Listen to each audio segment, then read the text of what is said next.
A Viana TV está a realizar entrevistas a todos os candidatos pelo Círculo Eleitoral de Viana do Castelo e hoje temos connosco Gonçalo Caseiro Pereira, que é o cabeça de lista do LIVRE pelo Círculo de Viana do Castelo nas eleições legislativas do próximo dia 10 de março. Formado em Gerontologia Social e consultor na área do envelhecimento, Gonçalo Pereira é natural do Campo Grande, Lisboa, reside em Paredes de Coura, é formador na área do envelhecimento.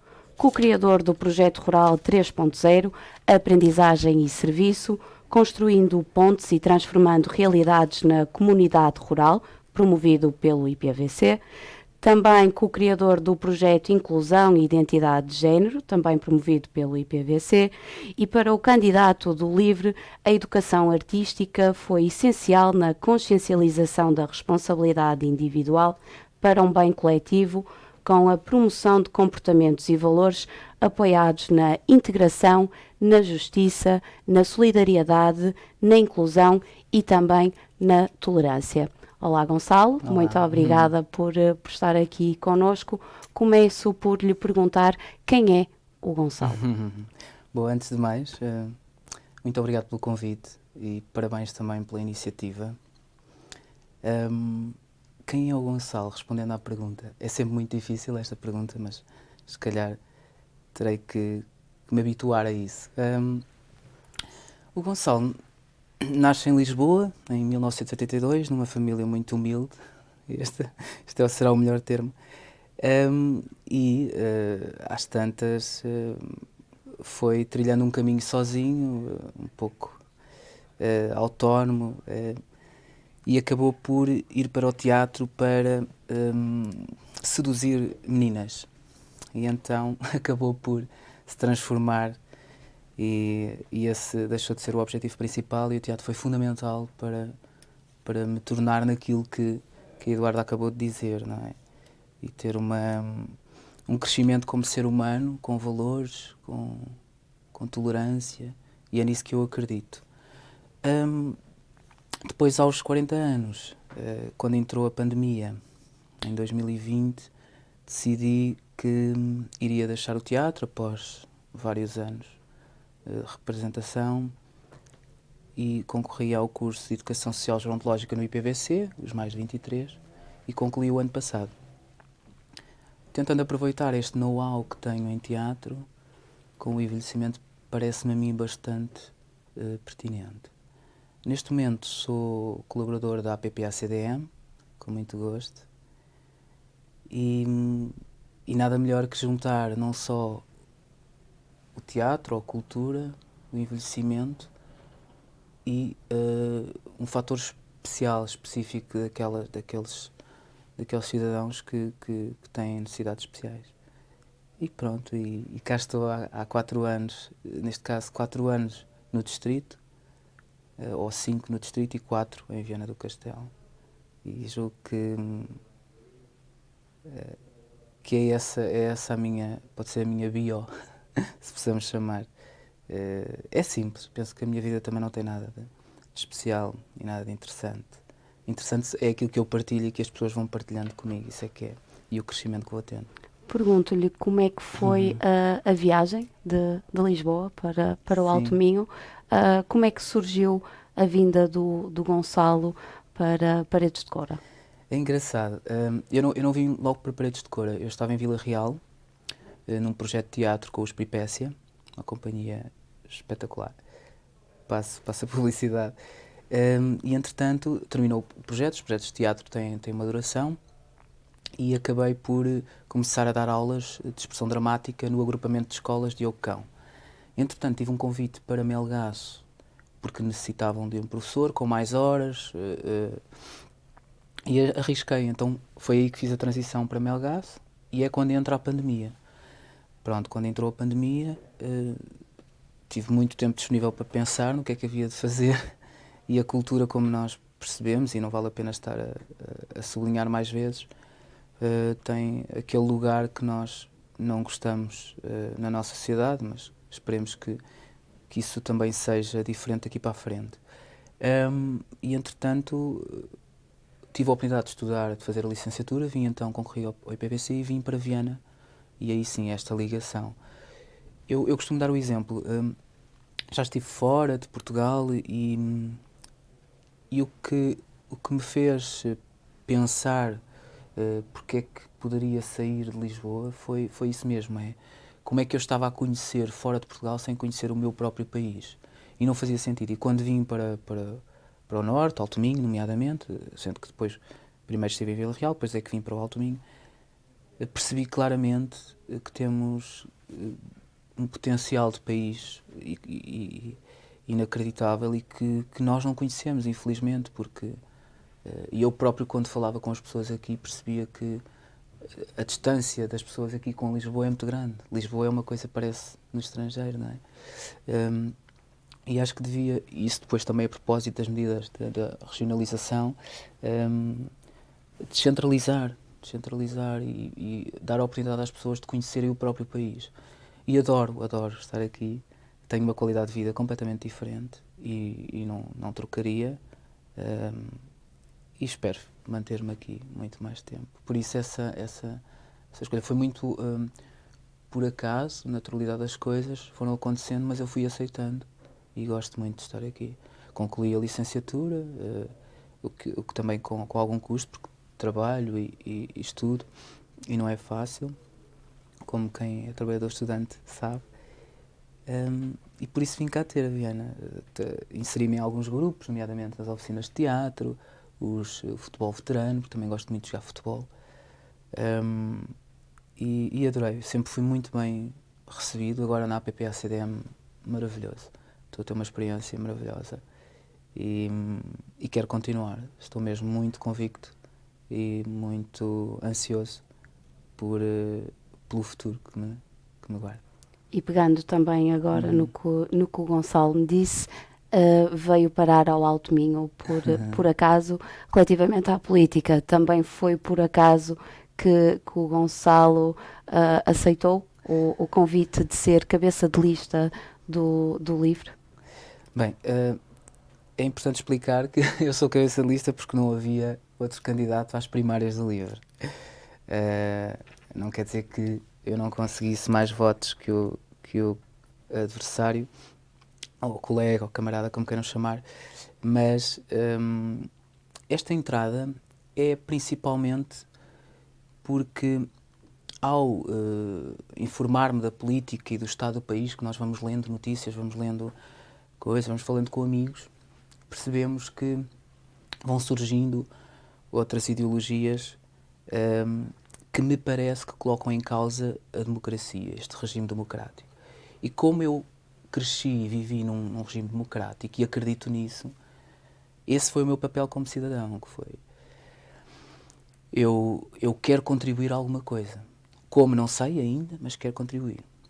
E ao avaliar o espectro político e partidário português, percebi que o livro era aquele que me encaixava. Hoje em dia existem formulários que se consegue perceber para onde é que não havia nessa altura. Foi muito autodidata e acabei por perceber que era o livro. Pronto, depois entrei em contato com o livro, ainda não existe núcleo em Viana, para já.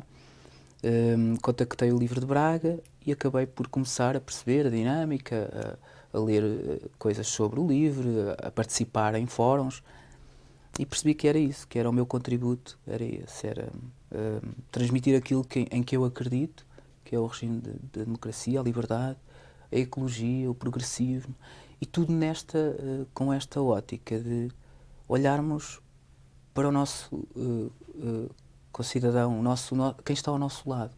E eu acho que este é um bom princípio, que é perceber, eu só serei livre se eu sentir que quem está ao meu lado também é livre. E acho que isso é importante. Porque senão eu vir-me para mim próprio e isto torna-se talvez perigoso, não é? Porque cada vez mais estamos virados para nós próprios. Pode haver várias razões, cansaço e outros fatores, eu compreendo. Mas nós percebemos que estamos menos solidários, menos tolerantes com o outro, menos empáticos, e é necessário promover novamente isso, para que nos aproximemos, porque é na comunicação que nós falamos. E nós basta olharmos para o espectro global e percebemos que há uma fratura global em termos, e não vale a pena frisar as guerras, todos nós sabemos, é diário, são diárias as notícias, mas percebemos que isso deriva dessa distância que cada vez temos uns dos outros, da comunicação, da empatia. E não é assim que se resolvem as coisas. Eu acredito muito na diplomacia, nós sabemos, e podem vir alguns fundamentalistas a virar o discurso e dizer, pois, mas muitos não aceitam a diplomacia. Concordo. Mas é por aí que temos que ir. Porque senão voltamos outra vez às cavernas com paus. Não é? Porque tudo o que construímos estamos a destruir. E temos que ter atenção a isso. Não só os recursos naturais, como a nossa própria sanidade mental. Muito bem, então acredita que então o livro foi onde o Gonçalo, digamos assim, se sentiu livre. Livre, exatamente. É muito clichê, não é? Aquela coisa, e às vezes é muito engraçado porque quem conversa com amigos surge sempre a palavra livre. Não sei o quê, então hoje estás livre. Hoje estás livre. E aquela coisa. E eu acho muito interessante que não foi escolhido por acaso o nome do partido. E chamavam-nos loucos mesmo. Engraçado, agora lembrei-me da música do Rui Veloso, São os Loucos de Lisboa, não é? Engraçado, chamavam-nos loucos quando apresentámos o programa piloto da semana de 4 dias, não é? E entretanto foi implementada. Há resultados. Deu resultados. Porquê? Porque isso permite que a pessoa consiga ter uma melhor qualidade de vida. E é esse o objetivo, ponto final. Depois podemos falar de economia, como é que se vai buscar, como é que... Não é? Mas principalmente é a liberdade da pessoa, a liberdade de escolha. Temos os debates de se os políticos têm ou não o dever de ter as crianças na escola pública e não na privada. Eu acho que isso tem que ser livre. Não é, se nós formos ver a lista de políticos ou de quem seja que têm filhos na escola privada, não vale a pena irmos por aí. A questão é, têm filhos, mas todos os portugueses ou todas as pessoas que moram em Portugal deviam ter esse direito e essa liberdade de escolher entre o ensino privado e o ensino público. Agora, não podemos deixar de investir no ensino público. E isso é que é importante. E eu posso defender o ensino público e estar no ensino privado. Não interessa, isso a questão não é por aí. A questão é, eu defendo, e não há incoerência nenhuma, não é? Porque se todos tiverem o mesmo direito que eu em poder estudar numa escola pública ou numa escola privada, está o assunto resolvido. Não sei se fugi à pergunta, entretanto, mas a questão é essa. A liberdade tem aqui muitos fatores e não é só... nós fazemos 50 anos do 25 de Abril, muitos de nós talvez não temos noção do que é uma ditadura. Não temos noção. As pessoas às vezes dizem, mas a economia e as contas estavam certas, agora também estão. Nós temos um excedente orçamental que saiu agora, recentemente, no valor, e posso ver aqui nos meus apontamentos, porque eu não tenho tudo na cabeça, nós temos um excedente orçamental de milhões, não é? E nós podemos falar em milhões, não é? Em 6.300 milhões de euros. E nós falamos nestes milhões e as pessoas ficam a olhar, e mais não sei quantos milhões para a TAP. Ok, são milhões e nós percebemos que o Estado tem que ir buscar um valor para depois poder investir no Estado Social, na habitação, na saúde, na educação. Nós percebemos que tem que fazer isso. Agora, será que é importante sistematicamente falar em valores, em milhões? Eu, por exemplo, eu vejo o líder, posso dizer quem é, mas o líder do PS a referenciar muitas vezes que as pessoas mais velhas, as pessoas idosas, consomem muito o Serviço Nacional de Saúde. Parece-me que esse não é o problema. O problema é que nós pensamos sempre tudo em cima do joelho e não pensamos no futuro. Se nós tivéssemos, por exemplo, há 2 fatores importantíssimos no envelhecimento. Eu posso lhe mostrar aqui os dados, que é, e Viana não fica, ou neste caso o Distrito de Viana não fica atrás, nós temos neste momento, e isto são dados do Instituto Nacional de Estatísticas, em que temos, deixe-me só ver se consigo encontrar, que isto agora depois é sempre, está aqui. Nós temos 251 pessoas com 65 anos ou mais para cada 100 jovens. Em Viana são 28%, a nível nacional são 23%, ou seja, Estamos num país envelhecido, estamos a envelhecer e temos que olhar para isto, ou devíamos ter olhado anteriormente, que é, se nós conseguíssemos promover e criar ferramentas para que quantas pessoas, antes de saírem da chamada vida ativa, pudessem fazer gradualmente essa saída, porque nós sabemos que os estudos indicam que quando as pessoas vão para casa é uma interrupção abrupta, ou seja, as pessoas vão para casa e a rede social diminui drasticamente. E isso, em termos de saúde mental, é sensível.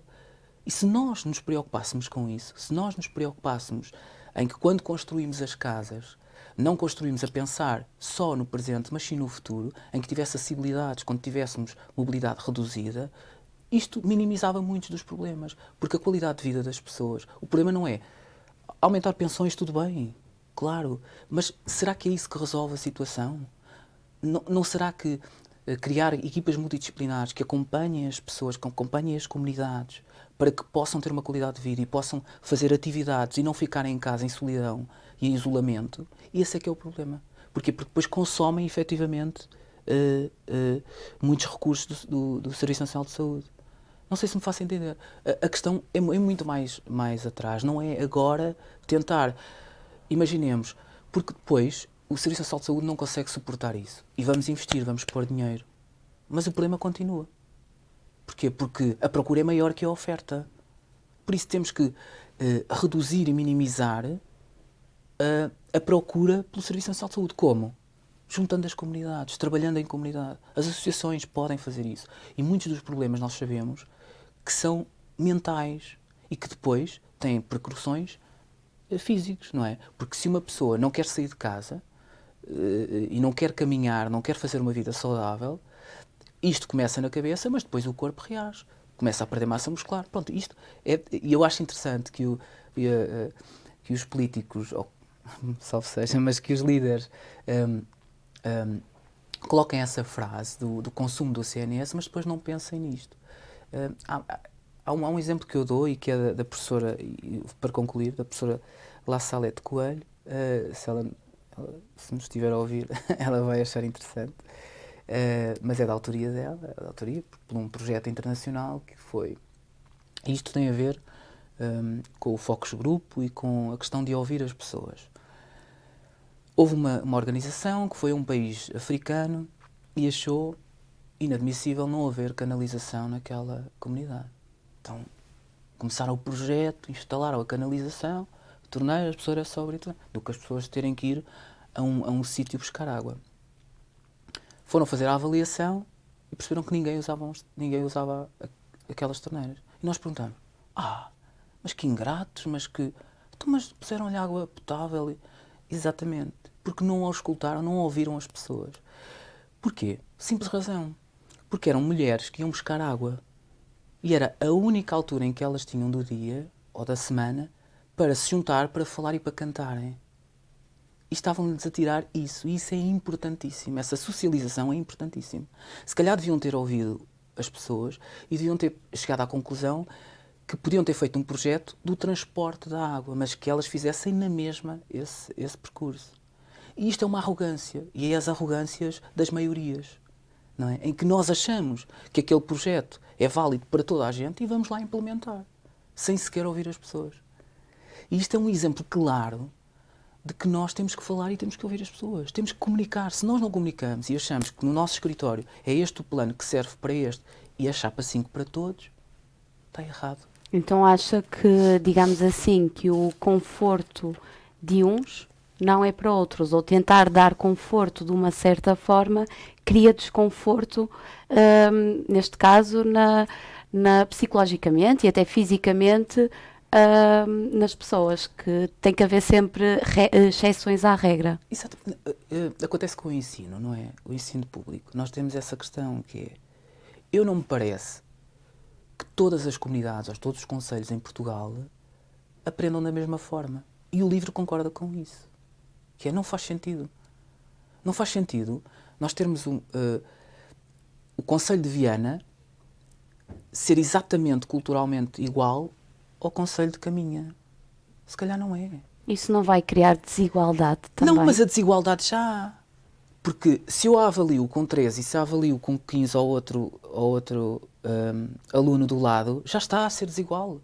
E não estamos a perceber o seu contexto, não é? E se calhar o seu contexto, nomeadamente educacional, porque foi menos estimulada, porque o cérebro é um músculo, ou seja, foi menos estimulada para estudar, para conseguir ler, leva um 13. E isso é que é desigual. Isso politicamente e num país democrático acredita que é possível vivermos em democracia, sendo que a desigualdade vai existir sempre, não é? Não somos todos iguais, não temos todos os mesmos ideais, nem os mesmos valores. Mas acredita que democraticamente é possível haver esta liberdade, digamos assim. Eu estava a ler aqui as medidas de educação do nosso programa. Se calhar não vou encontrar, porque agora é sempre muito complicado, andamos aqui. Mas vou dizer aquilo que eu sinto, que é possível se as escolas tiverem uma autonomia. Porque quem mais do que a escola conhece a realidade daquela localidade. E percebe que, imaginemos, isto é um exemplo muito simples. Eu tenho, e em Inglaterra acontece isso, e ainda bem que me surgiu essa ideia, esse exemplo. Há livros para leitura de meninos do primeiro ou do segundo ciclo em que são sinalizados com uma linguagem apropriada àquela necessidade, àquela dificuldade. Ou seja, temos um livro em que nós em Portugal damos o livro, leiam, não é? Independentemente do nível de leitura que têm, de literacia que têm. E em Inglaterra não acontece isso. Os livros, há vários livros, ou o mesmo livro tem uma linguagem diferente, porque há um menino que tem mais dificuldade em ler do que outro. E isso é importante ter em conta. E essa autonomia das escolas é possível. Agora, teremos é que criar condições e permitir as ferramentas necessárias às escolas para o fazerem. Por exemplo, nós propomos a redução de alunos por turma, que faz todo o sentido. Não é? Porque numa turma de 20, por exemplo, basta haver um aluno com mais necessidades educativas, o que é que um professor faz? É muito complicado, não é? E até mesmo os alunos mais desenvolvidos, e a inclusão aqui não é só para as pessoas que estão mais, ou para os alunos que estão com mais dificuldades, mas há aqueles que também estão muito mais avançados, não é? Que estão a ler e que leem aquilo e que já é uma seca. Essa inclusão também é necessária, que é o tal livro. Ok, se tu consegues ler muito bem e se já tens um desenvolvimento muito grande porque nasceste assim, porque já sabemos que existem crianças subdotadas, ou como queiram chamar, super crianças, que usaram esse termo. E então há um livro, aqui está, para tu estares a desenvolver as tuas capacidades e não achares que é obsoleto isto que estás a ler, porque tens que ler igual ao teu parceiro do lado. E essa é que é a diferença. Porque depois não estamos a ser inclusivos. E era o que a Eduarda estava a dizer. São as exceções. Mas temos que ter em conta as exceções. Porque a inclusão faz parte disso. Não é os grupos minoritários que têm que se incluir, são os maioritários que têm que propor e ajudar a que os minoritários se incluam. E faz toda a lógica, não é? Então, acha que atualmente, no caso, os alunos com necessidade educativa especial estão em desvantagem e não têm condições tão favoráveis como um aluno que tenha um desenvolvimento, digamos, normal para a idade? Ou é importante reforçar esses alunos? Eu acho que é por aí. Já foram feitas muitas coisas. E podíamos agora fazer a ligação ao ordenado mínimo nacional, não é? Em que nós não podemos só aumentar o ordenado mínimo nacional, não é? Porque depois então os ordenados médios. E essa é que é a questão, que é, nós já fizemos e já há um trabalho feito, mas não podemos só agora olhar nem para o ensino especial, mas sim o que é que se deixou de investir no ensino regular, no ensino chamado tradicional. Esses casos têm que ser especificamente sinalizados e as ferramentas necessárias para que se possa incluir. Porque, por exemplo, eu também não concordo, isto é uma opinião pessoal, que é, não me parece lógico que a inclusão passe por agarrar numa criança com necessidades especiais e colocá-la dentro de uma turma. Não me parece que isto seja inclusivo. Para quê? Para fins estatísticos, não. A inclusão não pode ser feita assim. A inclusão tem que ser feita ao contrário. Tem que ser preparar a turma e perceber a turma que vai receber uma pessoa com necessidades especiais e haver ferramentas e capacidades de resposta daquela escola com um professor com as ferramentas necessárias, porque o próprio professor não tem. O professor não é psicólogo, não é psiquiatra. E é necessário que haja uma pessoa com competências a acompanhar aquele professor, para acompanhar aquela criança. E aqui é que está a questão, que é não olharmos só para aquele caso específico, mas se queremos a inclusão é desta forma. É preparar as pessoas que vão receber a necessidade especial, a criança ou o que seja, para a inclusão. E não acharmos que é agarrar numa criança com necessidades especiais e colocá-la numa turma, porque isso depois vai afetar toda a dinâmica do grupo. E é necessário ter isso em conta. Porquê? Porque aquela criança e parece-me a mim que até é capaz de ser ligeiramente perigoso, não é? Porque a criança depois pode até sofrer de alguma injustiça. E por isso é necessário que as turmas se preparem para receber essas crianças. Acho muito bem, mas o ensino especial necessita de pessoas especiais. E não são os professores que estão preparados para isso. Então é esse o cuidado que o Partido Livre fala como prioridade para a harmonia laboral e social em áreas como, por exemplo, a saúde e a educação.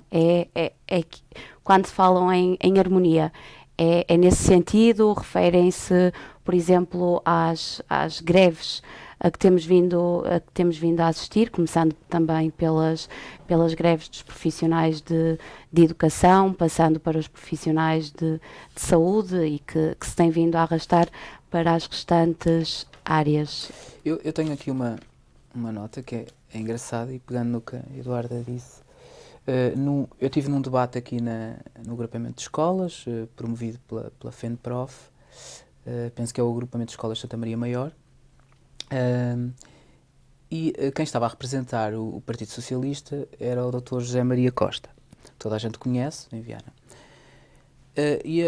Uma das observações do Dr. José Maria Costa foi que tinha, na última legislatura, que houve negociação com os professores. Parece-me que quem esteja a ouvir aquilo não irá concordar, como eu também não concordei. Porque negociação não é a palavra correta. Houve possivelmente reuniões e conversações. Negociação não houve. E era aí a esse ponto que eu queria chegar, que é quando nós fingimos e usando a nossa, desculpem a expressão, arrogância de maioria para vender negociação quando aquilo é apenas uma conversação e quando vamos já com tudo delineado, parece-me como é que se consegue uma harmonia nesta classe, como em todas as classes. Quando o LIVRE olha para a harmonia, é isso. Nós temos que arranjar soluções e temos que conversar com os professores, com os sindicatos, para perceber como é que os podemos ajudar. E não ir para uma reunião com tudo delineado e dizer isto, querem, não querem. Pronto. E é justo fazerem as greves. Mas isto em todos os setores. E por isso é que é importante que essa negociação seja efetivamente realizada. E por isso é que o LIVRE chama a atenção de que é importante, e voltando atrás à geringonça, é importante que haja mais do que um partido no governo. Porque é possível depois que estas negociações sejam realmente feitas. E não com uma maioria e chegar às negociações, porque depois não podemos fazer da bandeira uma negociação porque não foi feita sequer. E nós sabemos o cansaço, a saturação dos professores, sejam das forças de segurança, da polícia, sejam dos bombeiros, sejam da comunicação social.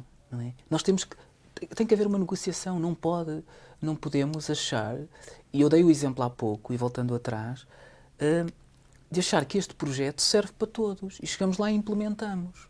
É isto que vocês que precisam. Não. E depois ninguém abre a água. Porquê? Porque não era isso que precisavam. E quando nós falamos em harmonia, a harmonia tem que partir disso. E depois, voltando novamente ao ponto de partida, nós temos que ter como premissa a empatia e a solidariedade, perceber o que é que se passa com os professores.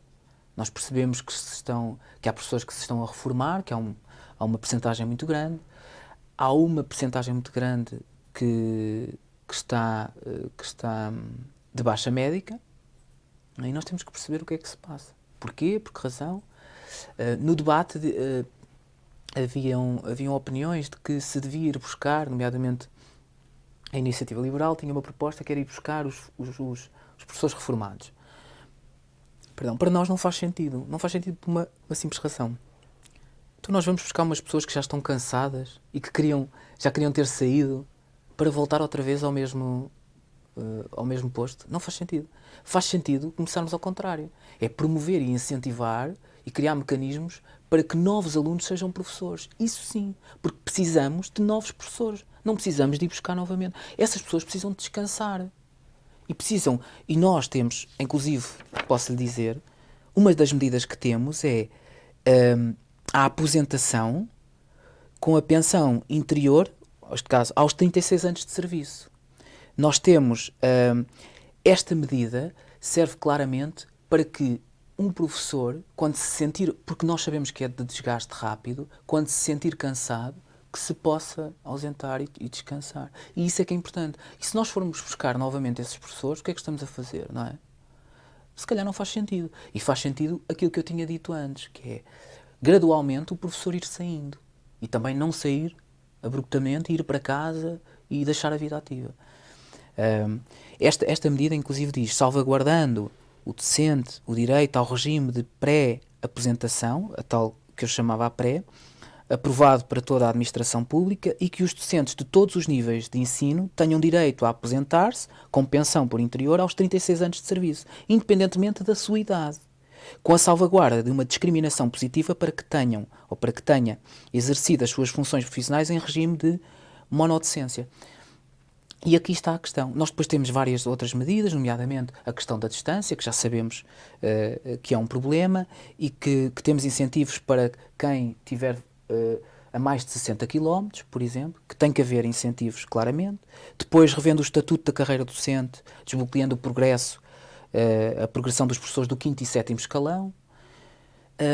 E é aqui que está, que é, nós temos todos os partidos têm um programa, não é? A questão é, se o partido tiver a maioria, esse programa é discutível ou não? Não é? Porque mesmo as nossas medidas são discutíveis. Isto são propostas que nós fazemos. Se nós reunirmos com os sindicatos, reunirmos com os professores e nos disserem, olha, em vez de 60 km, 40 km, nós aceitamos. Agora, se nós chegarmos a estas reuniões, a estas pseudo-negociações e dissermos é 60, querem, não querem, parece-me a mim que não há negociação. Essas reuniões é aquilo a que o Gonçalo se refere de democracia camuflada. Democracia camuflada? Sim, porquê? Porque nós voltamos outra vez à questão da maioria, não é? Eu parece-me que quando nós temos maioria absoluta, é fácil esquecermos que estamos numa democracia. E essa é que é a questão, e por isso é que eu chamo de democracia camuflada.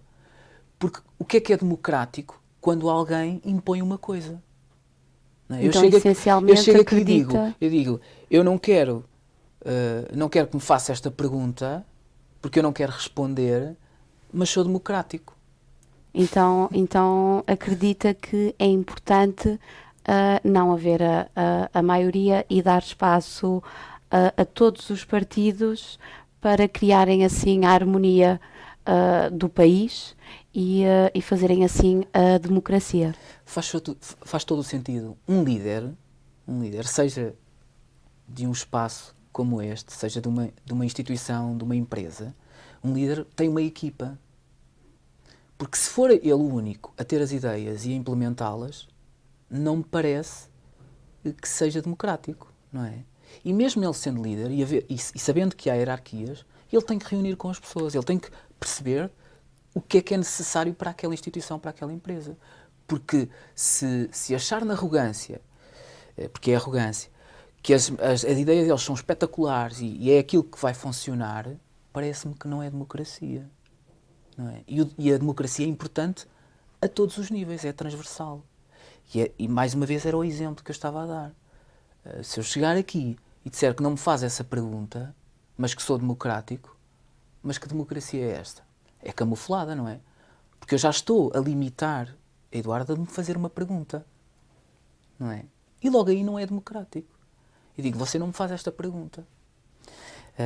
Parece-me evidente, e nós temos o exemplo da geringonça, o LIVRE, como é óbvio, e todos nós sabemos, podem vir fazer paródias sobre isso na internet, que nós não nos importamos, que é, nós não queremos a maioria absoluta. Claro, aqueles memes a dizer, uma vez o LIVRE tem a maioria absoluta. Não. Mas nós sublinhamos isso. Não queremos para nós, nem queremos para os outros. Nós queremos que haja mais do que um partido a governar.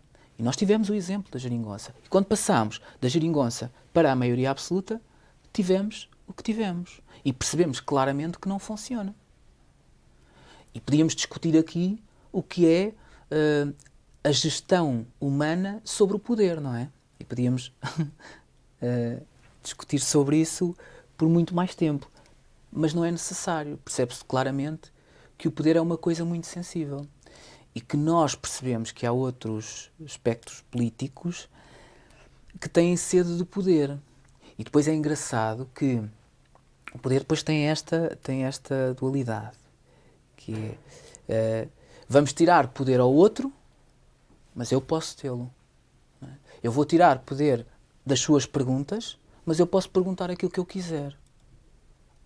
Falámos da educação, falámos da saúde, falámos da população envelhecida, portanto também falámos dos jovens.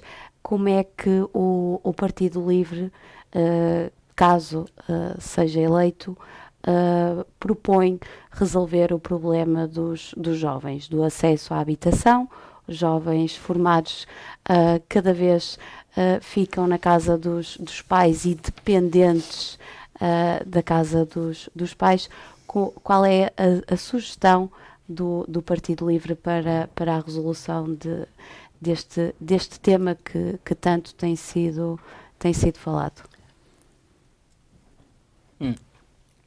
Peço desculpa. Em primeiro lugar, julgo que é importante percebermos que é um fenómeno até global, não é? A questão da impotência, possamos chamar, da fixação de jovens, não é? Seja em qualquer país e, nomeadamente, os jovens qualificados. Ou seja, nós temos esse problema já há alguns anos, se é que é problema, porque as pessoas devem, efetivamente, emigrar e o LIVRE é a favor disso. As pessoas devem explorar, devem crescer, porque é um salto que têm, mas a questão aqui é diferente. A questão é criar condições para que eles possam regressar. Porque, por exemplo, a Eduarda gostaria de fazer um estágio ou um Erasmus, por exemplo, noutro país, para perceber como é que funcionava a comunicação social, para aprender, tudo bem, e ficaria lá 2, 3 anos. Mas depois era importante perceber que havia condições no nosso país para voltar. Podia não querer voltar, mas haveria condições. E as condições têm a ver com isso que falámos há pouco, que é transversal, que é criar condições habitacionais, criar condições de mobilidade e criar condições de vencimentos. E nós temos aqui um grande problema, e há pouco falámos do vencimento do ordenado mínimo nacional. E eu fiz a comparação, fiz a ligação com os ordenados médios. terá que se tocar e terá que se trabalhar na próxima legislatura, terá que se trabalhar nessas questões. Vão ter que aumentar os orçamentos, os vencimentos, vai ter que aumentar o parque habitacional. Nós, por exemplo, no Orçamento de Estado deste ano, muitas pessoas pouco sabem, talvez, porque quando há uma medida de um governo, o governo PS não vem à televisão dizer: bem, temos esta medida que até foi o LIVRE que a propôs e temos aqui no nosso... Não. Fala na medida e pronto. E as pessoas assumem que aquela medida é do PS. Não são todas do PS. Nós temos 27 medidas neste Orçamento de Estado 2024 das 143 que apresentámos em Assembleia. Ou seja, nós com um deputado único apresentámos 143 medidas. E 27 foram aprovadas e estão neste orçamento. E um deles, e passo a citar, é o alargamento do passe ferroviário nacional e interregional em toda a rede, e ainda urbanos e intercidades, em alguns troços. São mais de 250 comboios. Nós temos a criação de um fundo de emergência para a habitação que consigna 25% do valor do imposto de selo nas transações imobiliárias para prestar apoio à emergência e a quem se veja privado da sua habitação. Eu agora não vou ler, porque senão depois isto é muito maçador para as pessoas e eu compreendo, mas resumidamente, nós temos medidas tanto para a habitação, para os jovens, para o ensino superior, para a ciência e, voltando outra vez eu não sei se tinha dito, mas ao excedente orçamental de 6.300 milhões de euros, nós podemos, e isto foi através da receita fiscal do IRS, ou seja, devolver esse valor às pessoas. E como é que o devolvemos às pessoas? E é essa liberdade que volto a frisar. É olhando para os jovens e percebendo onde é que os podemos ajudar. E temos aqui medidas. Isto são factos. A semana de 4 dias, não é? É uma realidade. E, no entanto, é um projeto piloto. Nós também poderíamos falar do RBI. São projetos pilotos. Mas, se calhar, é por aí que vamos, que é experimentar e ver se funciona. Neste momento, o crédito de habitação é muito difícil para os jovens. Nós temos medidas no nosso programa que apoiam esse primeiro crédito de habitação. E temos que juntar os intervenientes, os agentes, nomeadamente a banca, para fazer esse apoio. A Caixa Geral de Depósitos tem essa margem. Estamos a falar de um banco do Estado.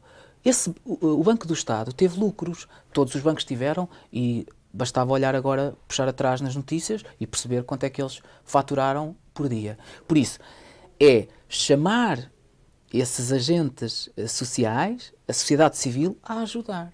Ou seja, terão que ser os bancos. A Caixa Geral de Depósitos pode fazer muito mais pelos jovens, pode ajudar muito mais. E não estamos a dizer que têm que dar dinheiro, mas temos que ajudar, por exemplo, na baixa de impostos. E ao baixar esses impostos, os jovens já conseguem ter mais acesso à habitação. E essa é que é a questão, esse é que é o lado social. Muito bem, e temos mesmo Sim, que acabar. E agora, para terminarmos, Portugal comemora este ano 50 anos de democracia. Vou-lhe fazer uma pergunta a longo prazo. Daqui a 50 anos, como é que espera que esteja a democracia portuguesa? Estava a fazer as contas, daqui a 50 anos terei 91. Engraçado, 91. Estima-se, a OCDE estima que em 2050, salvo eu, mais ou menos nessa altura, 40% da população portuguesa será idosa. Que serei eu, possivelmente. O que é que eu espero? Eu espero, claramente, que possamos comemorar os 100 anos da liberdade e da democracia. E voltando ao que tinha referido, que parece-me bastante importante, que é, eu gostava de sentir aquilo que sinto ainda hoje, que é, eu só serei livre se a pessoa que estiver ao meu lado também o for. E se a pessoa não o for por alguma razão ou por algum fator, seja económico, seja o que for, eu não me posso sentir livre. E essa é que é a questão. E acho que é fundamental continuarmos na luta a promover a solidariedade, a empatia, a inclusão e olhar para estes pilares como a importância de uma liberdade e de uma democracia. Porque a partir do momento em que nos esquecemos destes pilares, não há liberdade. E agora, mesmo para fecharmos o programa, perguntava-lhe só se, já começou a campanha eleitoral, se tem alguma mensagem para deixar aos altominhotos. Altominhotos, muito bom. Engraçado que estive a pesquisar, a perceber como é que se designa uma pessoa do Alto Minho, não é? E quando vi Alto Minhotos, eu pensei, isto não soa muito bem, temos que arranjar aqui.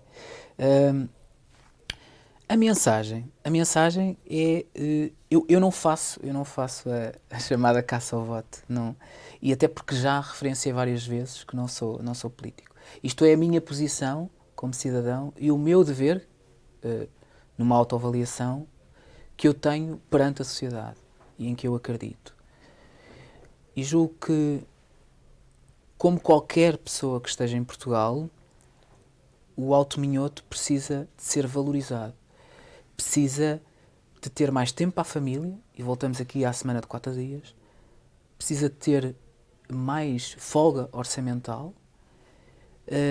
Precisa de ter muito mais saúde mental, saúde física, mas para isso é necessário que todos nós contribuamos para isso. Eu não posso sozinho achar que vou mudar o Alto Minho e que vou... Terão que ser todos juntos, peço desculpa, terão que ser todos juntos. E acho que essa forma de olhar em conjunto, de olharmos e de darmos as mãos, é importante.